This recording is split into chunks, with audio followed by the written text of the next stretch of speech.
October 12, 2023, Northern Gaza.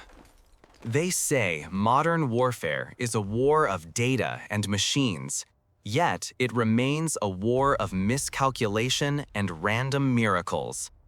On that day, a reconnaissance unit was moving according to satellite navigation, believing they held the coordinates for a tunnel entrance. The area was marked clear on the digital map, a ruined block of civilian homes presumed free of hostile activity.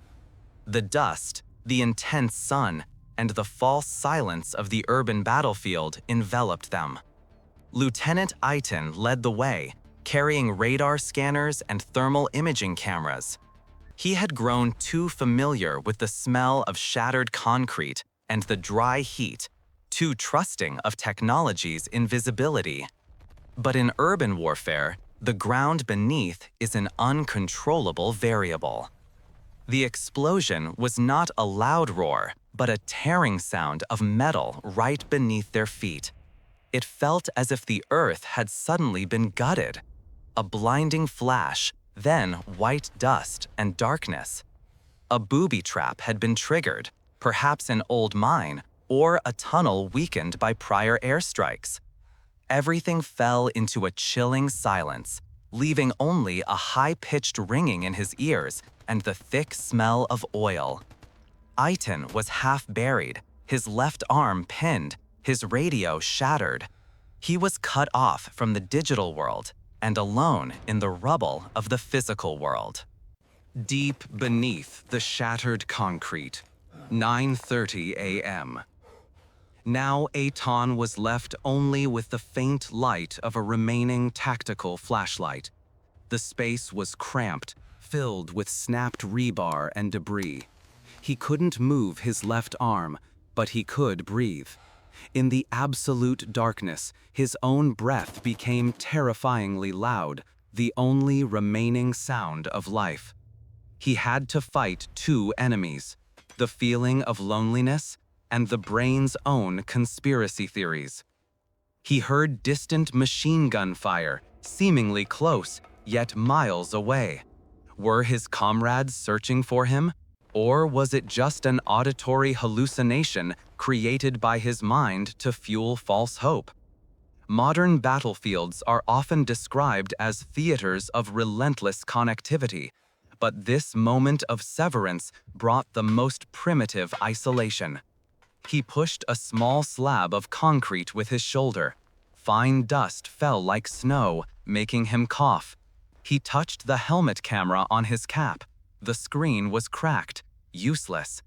From a high-tech soldier, he suddenly became a solitary man in a prehistoric stone cave. 11 a.m. Temperature rising. Breathing becoming difficult. Physical fatigue was quickly overshadowed by the feeling of helplessness. Water was gone, the flashlight fading. Sweat mixed with dust to form a dry, rough crust on his skin. Eitan closed his eyes. He didn't think about tactics, maps, or coordinates. He thought about the feel of cold sand on the Tel Aviv beach, the smell of morning coffee, his sister's voice. These mundane memories became sharper than any military objective. He began to tap lightly on the rebar next to him in a rhythm. 3 quick taps, 2 slow taps. An antiquated, hopeless S.O.S. signal, but the only way he could prove his continued existence. The tapping echoed hollowly, swallowed by the concrete and the darkness. He had expended all his capacity, and now he could only wait. This was the moment where all technology, all training became meaningless. Digital warfare still could not conquer the silence of rock and steel. 1:45 p.m. Despair began to creep in. Just as Eitan was on the verge of giving up, trying to regulate his breathing to conserve energy, a sound that did not belong to war broke the silence. Not gunfire, not engine noise. It was a high-pitched, thin hum, like an electronic insect. A tiny noise, but in the silence of the rubble, it was like a foghorn. UAV, Eitan instantly thought. A reconnaissance drone. Perhaps his team was using acoustic search technology. He tried to shout, but the sound escaped only as a choked wheeze. He had to act. He raised his right arm, flicked on his flashlight, and with his last ounce of strength, slammed the light against the nearby rebar, creating a bright, flashing spark. The humming grew louder, closer, then stopped directly above where he was pinned. He saw nothing, but he knew it was there. A digital camera, the cold eye of technology, was looking down at him. 2 p.m. Light from above. The humming had stopped, but a faint blue laser beam, the size of a fingertip, began to sweep across the debris. It was coming from the drone, trying to pinpoint his location. Eitan understood immediately. He had to move, if only slightly, for the light to reach him.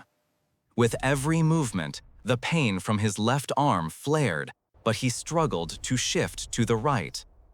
Finally, the blue light shone directly on his face. He blinked repeatedly.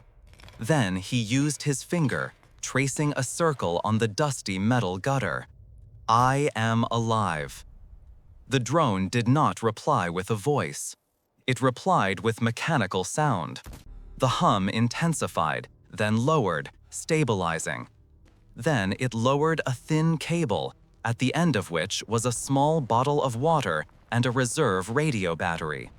This was the language of modern war. No words needed, only compassion encoded into technical action.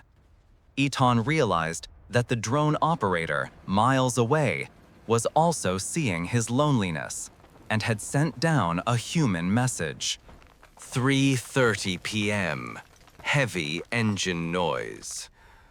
The water had quenched the terrible thirst, but the waiting was a new agony. Now Eitan was no longer fighting death, but fighting hope. The drone's hum remained, like an electronic lantern. Then a low, heavy sound began to shake the ground. A bulldozer, or perhaps an armored vehicle. The rescue process is always a gamble. Any movement in the rubble could cause another collapse. Eitan heard shouts, commands over the radio, real radio this time, from his comrades. But he couldn't grasp their language.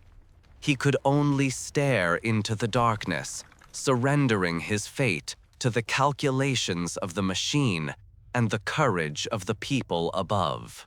5 p.m. Gray sunset hour. The rescue began slowly, like a machine-assisted microsurgery.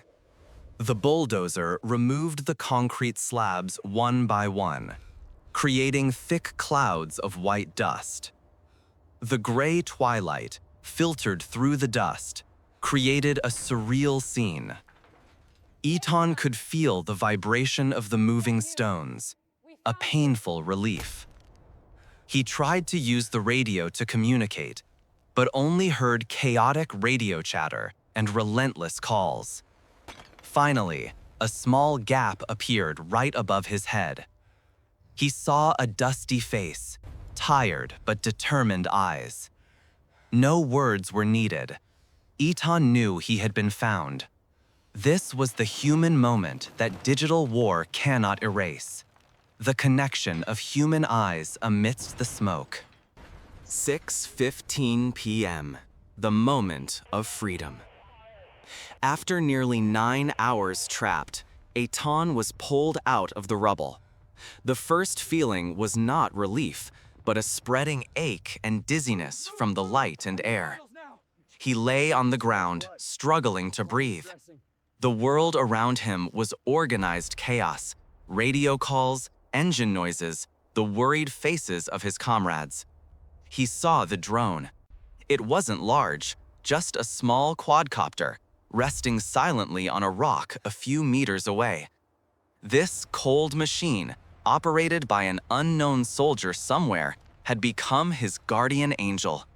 He nodded, a nod to the machine, a nod to the progress of battlefield technology, and a nod to its operator. Field First Aid Station, 10 p.m.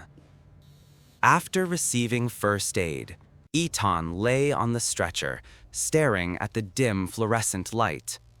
Modern warfare is defined by layers of protection: armor, iron dome, data encryption. But the moment he was trapped underground stripped it all away. It reminded him that beneath the digital armor, there was still a vulnerable human being with a frightened heartbeat and primitive loneliness. He thought about the drone's hum. It was not a divine voice, but the whisper of a stranger who wanted him to survive. Technology can cause death, but in this case, it became a tool of empathy. It was a reminder, even in the coldest war, the life-saving intervention still required a human, compassionate decision. Days later, on a barracks rooftop, Eitan had returned. He stood looking out at the horizon, where drones were still patrolling, tiny black dots in the digital sky. He listened to their familiar hum. For many, it was the sound of surveillance, of fear. But for him, it was the sound of hope, of an invisible link between him and another soldier, between him and life. He touched his bandaged wrist, where a small scar lay. It was not the scar of victory or defeat, but the scar of survival in an environment designed for destruction. War is not about winning or losing. War is about absolute moments of loneliness and small acts of humanity that technology helps us deliver. The drone's hum continued, a silent reminder of one man's courage and the unexpected connection of a machine.